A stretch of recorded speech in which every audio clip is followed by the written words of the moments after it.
Hello and welcome to the Vaults of Terra. My name is Ed and today we're going to be continuing with our Primarch videos with a quick look at Corvus Corax, the Primarch of the 19th Legion known as the Raven Guard. Now Corax's growth pod landed on the world of Lycius, a desolated moon orbiting the heavily populated forge world of Kiava. The planet used factories the size of cities to process minerals extracted from the moon by a population of prisoner slaves. The slaves were prisoners from Kiava, criminals, political prisoners and workers who failed to meet their quotas on the planet. Guarded by heavily armed enforcers of the planet's rulers, they were a free and unlimited source of manpower on this moon. It was here Corax landed, a white-skinned and dark-haired child whose name meant the Deliverer in the Lycian tongue. The slaves hid him from their masters, training this unknown boy in philosophy and politics, as well as guerrilla warfare. His rapid growth and superhuman physique lent credence to the slaves' idea that Corax had been sent to save them from their masters. He was known for his stealth, even being able to slip past guards whilst in plain sight, although auspexes and other devices could still track his presence. Educated to lead the slaves, Corax began to organise his people. He divided them into cells and secretly trained them, arming them with stockpiles of weapons gathered from sympathetic guards, and staging worker stops and riots to stretch the garrisons to breaking point and ruin their morale through psychologically damaging tactics. Primed for the opportune moments, the people of Lycius rose up, launching their attacks on key security points, using brute force or sabotage to kill every member of the slaver garrisons, finally setting Lycius free from its planet-dwelling overlords. It was not long before Kiava struck back. However, Corax was ready for them. The forces sent to recapture the moon were ambushed by the now battle-hardened slaves. Their supplies were cut off, and the 5 largest cities on Kiava were destroyed by atomic mining charges dropped from high orbits into the planet's atmosphere. Soon the planet's ruling tech guilds were collapsing under civil war, their massive factories silent without the raw materials from their moon. Finally, free from their overlords, the people of the moon renamed their world Deliverance to honour their deliverer. It was even before the final atomics fell on Kiava that the Emperor arrived on the moon. He arrived alone, and left alone 24 hours later. No one knows what Corax and the Emperor spoke about, but the Emperor left Corax to complete his moon's liberation. Once this was complete, the Emperor swept in with the Adeptus Mechanicus to take control of Kiava, assuming control of the tech guilds and taking the factories in the name of the Omnissiah. On Deliverance, the Black Tower that once held the garrison of guards became the Raven Spire, the first fortress of the Raven Guard.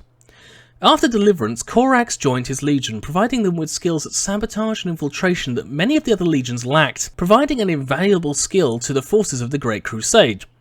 Now, during the Great Crusade, especially under Horus's directions, the Raven Guard became known for their unmatched abilities at covert operations, sabotage, infiltrations, and other lightning-quick raids. However, Corax and Horus never actually saw eye to eye despite their successful operations, and had too often argued over tactics, with the final argument leading to Corax leaving Horus's direct command, which I will mention in a moment.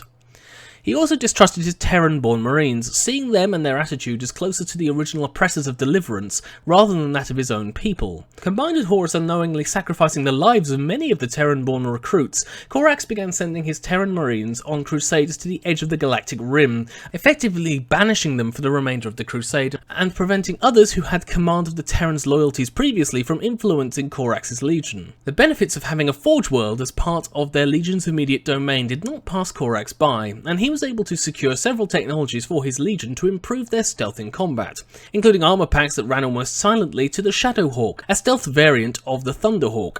Notable actions at this time including bringing the infamous Istvan III system into compliance, through special surgical guerrilla warfare on Istvan III rather than a full-scale invasion that would have decimated the planet's invaluable infrastructure, and the battle for Gate 42. This is where the Raven Guard, alongside the Lunar Wolves, the Space Wolves and the Iron Warriors, fought the parasitically possessed humans to keep several worlds in compliance. The Raven Guard were ordered to make a frontal assault on the lair of these parasites known as Gate 42. Corax argued that his men should not walk directly into the guns of the enemy, and instead lead them away and crush them through ambushes and sabotage. But Perturabo, the Primarch of the Iron Warriors, accused Corax of cowardice for this plan. Only the intervention of Leman Russ of the Space Wolves stopped the brothers from coming to blows. Corax carried out the assault, but sustained great losses to the bulk of his Terran-born marines, and his marines in general, reducing the Legion to only 80,000 combat-effective marines, which was small for the time. It was also at this time that the Raven Guard were used as a testbed for the Mark V armour that would later become known as the Mark VI Corvus armour to honour Corax and his Legion for assisting in the testing. It was disliked by many Primarchs for its lightness and less sturdy design, but for Corax and his Legion it was a very effective suit of armour, and would do them a great service right up until the disaster at Istvan V. When Horus declared his treachery to the Imperium, it was Corax and his Raven Guard along with 6 other legions who travelled to Istvan V to bring him back to Imperial justice. Unfortunately, the planet was a trap for the Loyalists, as 4 of the 7 legions sent by the Emperor to fight the 4 already turned traitor were traitors themselves. The Raven Guard were caught and flanked, with their marines being scythed down alongside their fellow Loyalists, the Salamanders and the Iron Hands. Fighting to escape with his men, Corax clashed with Lorgar of the Wordbearers Legion after the latter had tried to convert him to the side of the traitors. Corax almost succeeded in killing his brother before Conrad Kurz of the Night Lords intervened. He pushed Corax off and the Raven Guard Primarch used his jump pack to escape the conflict with the fresher and more battle-ready Primarch. Eventually Corax was able to board a Thunderhawk to retreat with some of his forces, but this was shot down.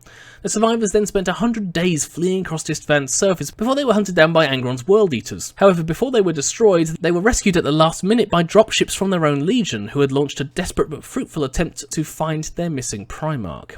Fleeing Istvan and returning to Deliverance, Corax looked upon his decimated legion in despair, barely having 5,000 marines from their original 80,000. Unable to muster a cogent force in this time of need, Corax needed a way to return his legion to strength quickly. He was able to use his latent psychic powers that all Primarchs possessed to commune with the Emperor psychically, much to the displeasure of Dawn and Malcador the Sigillite. The Emperor was battling the demonic incursions into his man-made webway, the aftermath of a mistake made by Primarch Magnus the Red. However, he spared time for his traumatized and desperate son, and was able to share many of the secrets with Corax about the nature of chaos and the warp. This included details on how the Emperor had made the Primarchs and their legions. Provided with this information, combined with the revelation that much of the material used to create the Primarchs still existed, the Emperor gave Corax leave to enter his laboratory and retrieve the material to help rebuild his legion. Corax travelled to the Labyrinth, the system of defences that guarded the Emperor's laboratory, which the Emperor could not disable at this time. Leading a force inside, Corax pushed past the numerous traps and devices that the Emperor had erected to deal with intruders. Finding the gene stock of the 20 legions intact in the laboratory, Corax retrieved this material with the Emperor's warning that this could never fall into the wrong hands for fear for what it could be used for.